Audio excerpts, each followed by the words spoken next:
I'm Rick Kahler. Thanks for joining me. Well, Bernie Madoff has to be a smart man. After all, he became chairman of a major stock exchange and built an organization serving 13,000 people who collectively entrusted him with $65 billion. Yet, as smart as he was, he did some really dumb things that most likely will land him in jail for a long time, probably the rest of his life. Madoff recently confessed to massive fraud through a Ponzi scheme that he operated for about 20 years. Now, why would a smart guy do something so stupid? Well, in a recent talk, Patrick Coos outlined some answers. Like Madoff, Coos is a smart guy who did some really dumb things in his life that landed him in jail for 4 years. Coos says there are 8 critical areas of thinking that underpin unethical behavior. And that's what we're going to explore today. The first one is entitlement thinking. Now, this is the attitude of, I deserve, fill in the blank, in exchange for doing nothing.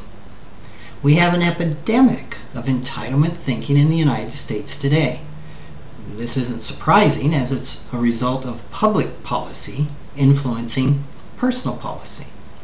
The bulk of government spending goes to entitlement programs such as Social Security, welfare, Medicaid, Medicare. Our tax code provides refunds to people who don't pay taxes. Corporations on the brink of failing because of poor decisions feel entitled to be bailed out by the taxpayers who have made wiser decisions. Second one is super optimism. Now, this isn't positive thinking. It's delusional thinking. This is believing you are a master of the universe, all-knowing, all-seeing, someone maybe that God would come to for advice. The third characteristic is affection disconnection.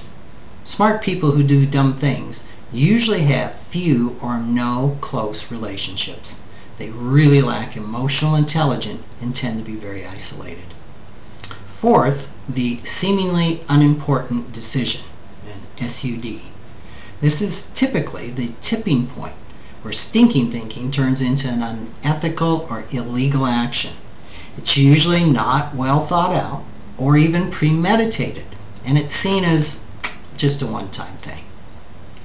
The fifth is rationalization. Now, this is what legitimizes the SUD until they become habitual.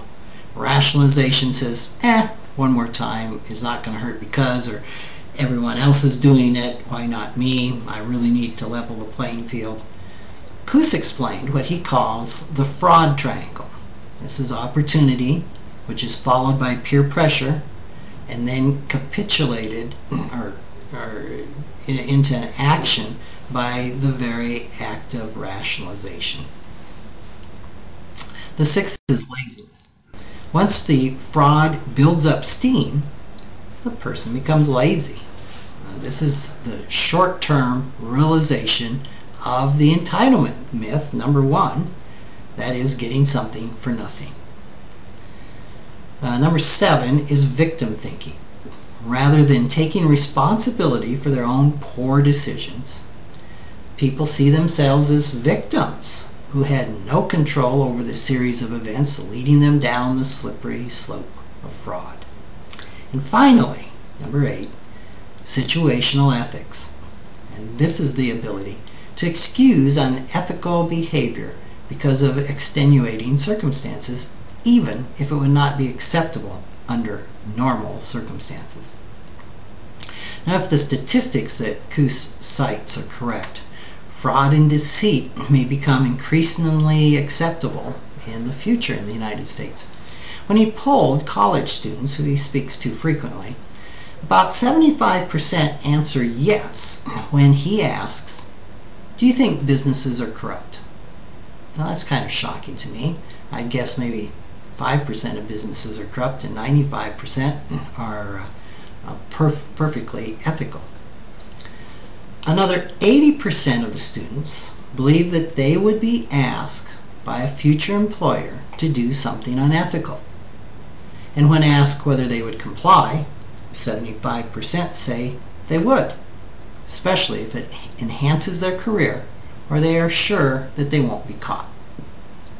Now, Koo says we can begin to turn the tide by asking ourselves 3 questions before we take an action. First, is this legal? Second, is this a win-win? And third, how will I or my loved ones feel about myself if I do this?